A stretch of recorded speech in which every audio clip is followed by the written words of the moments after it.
Hi Libra, so this will be your April month reading including your love life and also your career, and I have already shuffled my cards, so let's see what all comes out for you. Okay, so Libra, I feel April month में आपको कुछ चीज़ों की clarity मिलेगी, जो चीज़ अभी जो आप क्लियर नहीं होंगे वो चीज़ में आपको क्लैरिटी मिलेगी, कुछ कम्युनिकेशन आएगा, एक मेंटल क्लैरिटी मिलेगी, एक अच्छी कम्युनिकेशन आएगी एंड आप अपने इंट्यूशन का ज़्यादा सुनोगे, जो आपका मन करेगा वो आप ज़्यादा उसको लिसन करोगे। आई ऑल्सो फील कि आपके साथ कुछ डिसअपॉइंटमेंट वाला वर्क हुआ होगा, आपके करियर को हो या आपके लव लाइफ में हो। Let's see more cards and I also see आपको एक ऑफ़र आ रहा है। विल फाइंड आउट ये ऑफ़र आपका करियर को लेके है या लव लाइफ को लेकर है।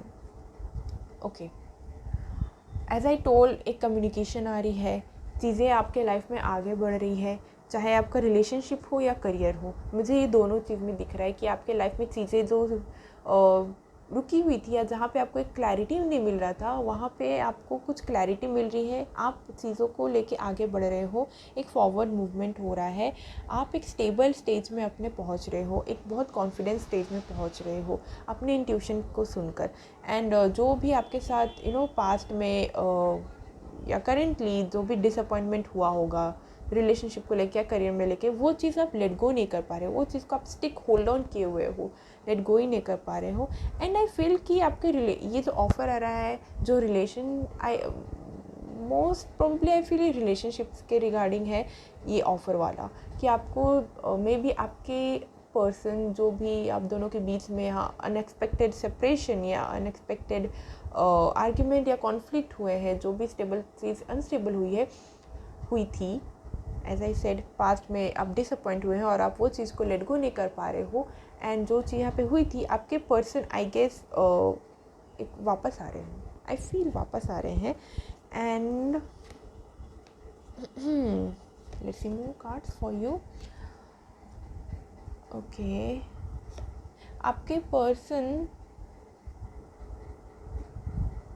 Okay, so Libra, I feel कि जो भी आप लोगों के बीच में हुआ था आपके लव लाइफ को लेकर,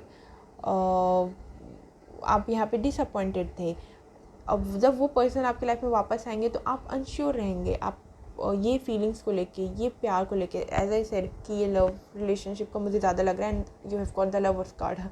सो आप इस चीज़ को लेके, इस रिलेशनशिप को लेके, इस फीलिंग्स को लेके अब आप अनश्योर रहेंगे, क्योंकि आप डिसअपॉइंट हो गए हैं, ठीक है। एंड आई फील कि आपके पर्सन बहुत बेबी स्टेप लेंगे आपके पास आने के लिए, पेशेंस के साथ आ रहे हैं, या फिर आप उनको और जानने के लिए पेशेंस रख रहे हैं, आप चीज़ें को धीरे धीरे आगे बढ़ाना चाह रहे हैं। आपको ऐसा लगता है कि जैसे आपके पर्सन आपको मैनिपुलेट करते हैं, बट आई विल से कि पावर आप ही के हाथ में है। अगर आप चाहते हैं आप वापस जाना तो आप वापस जा रहे हैं, अगर आप नहीं चाहते तो आप नहीं जाएंगे। एंड मैंने स्टार्टिंग में कहा था, आप अपनी इंट्यूशन के बारे में, इंट्यूशन को लेके ज़्यादा वर्क कर रहे हैं, जो आपका इंट्यूशन कह रहा है आप वो चीज़ ज़्यादा कर रहे हैं। एंड आई फील कि आप इस चीज़ में बहुत ज़्यादा सोचेंगे, समझेंगे, आपको ऐसा लगेगा कि नहीं, अगर वो मुझे मैनिपुलेट कर रहा है तो मैं क्यों जाऊँ वापस, ऐसा। एंड अगेन मूव ऑन का कार्ड आ गया, आप इस चीज़ से मूव ऑन कर रहे हो। आप वो पर्सन अगेन आपको ऑफ़र देने आएंगे, बट आप एक्शन नहीं लोगे क्योंकि अब आप इंटरेस्टेड नहीं हो। आपको वो जो भी हुआ था, आपको आपके लाइफ में ये लव लाइफ को लेकर जो भी प्रॉब्लम हुए थे, वो चीज़ आपको बहुत मेंटली डिस्टर्ब की थी। एंड जिसके वजह से स्ट्रेस हुआ, डिप्रेशन हुआ, जो भी हुआ आप लोगों के साथ, अब आप इंटरेस्टेड नहीं हो वो ऑफ़र को वापस लेने के लिए, चाहे वो पर्सन वापस आए या नहीं आए। एंड आई फील लिब्रा कि वो पर्सन अगर वापस आएंगे भी तो वो इतने सीरियस नहीं रहेंगे, क्योंकि वो उनकी एनर्जी इन एंड आउट रहेगी, कभी आएंगे फिर वापस जाएंगे, फिर आएंगे फिर वापस जाएंगे। सो ये चीज़ आपको ध्यान में रखना है लिब्रा। एंड बाकी आई फील कि अप्रैल मंथ में आप अपने सी 6 of cups. I told you आपके पर्सन वापस आएंगे अप्रैल मंथ में, ठीक है, बट ये आपके ऊपर डिपेंड है कि आपको वापस जाना है कि नहीं। जैसा मैंने स्टार्टिंग में कहा, आप अपनी इंट्यूशन की ज़्यादा सुन रहे हैं, एंड यस अपनी इंट्यूशन की ज़्यादा सुनिएगा। यहाँ पे ऐसे सेड स्टार्टिंग में कि कम्युनिकेशन होगा, कुछ क्लैरिटी आएगी। सो आप उस चीज़ को ध्यान में रखिएगा कि आपके लिए क्या सही रहेगा एंड क्या गलत रहेगा Libra. So that's all I have for you. Thank you.